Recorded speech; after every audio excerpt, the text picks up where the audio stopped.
ಬೆಂಗಳೂರಿನಲ್ಲಿ ಮತ್ತೊಂದು ದೌರ್ಜನ್ಯ ಪ್ರಕರಣ ಆಗಿದೆ. ಸೊ ಇದಕ್ಕೆ ಸಂಬಂಧಪಟ್ಟಂಗೆ ಇಲಾಖೆಯಿಂದ ಏನು ಸೂಚನೆ? ಇಲ್ಲ, ನಾನೀಗಾಗಲೇ ಪ್ರತಿನಿತ್ಯ ನಮ್ಮ ಕಮಿಷನರ್ಗೆ ಪ್ರತಿನಿತ್ಯ ನಾವು ಹೇಳ್ತಾ ಇರ್ತೇನೆ, ಎಚ್ಚರಿಕೆಯಿಂದ ಇರಬೇಕು, ಬೀಟ್ಗಳು ಚೆನ್ನಾಗಿ ಆಗಬೇಕು, ಮಾನಿಟರ್ ಮಾಡಬೇಕು. ಬೆಂಗಳೂರು ಪ್ರತಿಯೊಂದು ಏರಿಯಾ ಕೂಡ ಪೊಲೀಸ್ ಪೆಟ್ರೋಲಿಂಗ್ ಏನಾಗ್ತಾ ಇದೆ ಅದನ್ನ ಬಹಳ ಶಿಸ್ತಿನಿಂದ ಮಾಡಬೇಕು ಮತ್ತು ಬಹಳ ಎಫೆಕ್ಟಿವ್ ಆಗಿ ಮಾಡಬೇಕು ಅಂತೇಳಿ ದಿನನಿತ್ಯ ಹೇಳ್ತಾ ಇರ್ತೀವಿ.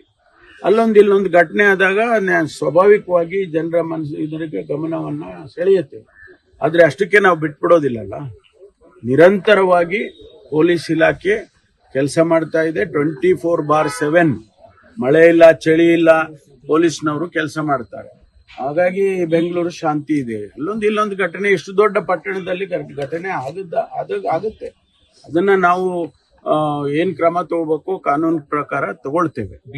ಬೀಟ್ ವ್ಯವಸ್ಥೆನೂ ಇನ್ನೂ ಕೂಡ ಹೆಚ್ಚಿನ ಪರಿಣಾಮಕಾರಿಯಾಗಿ ಮಾಡಿ ಅಂತ ಹೇಳಿ ಇವತ್ತು ಬೆಳಿಗ್ಗೆನೂ ಕೂಡ ನಾನು ನಮ್ಮ ಕಮಿಷನರ್ಗೆ ಸೂಚನೆ ಕೊಟ್ಟು ಕಳಿಸಿದ್ದೇನೆ.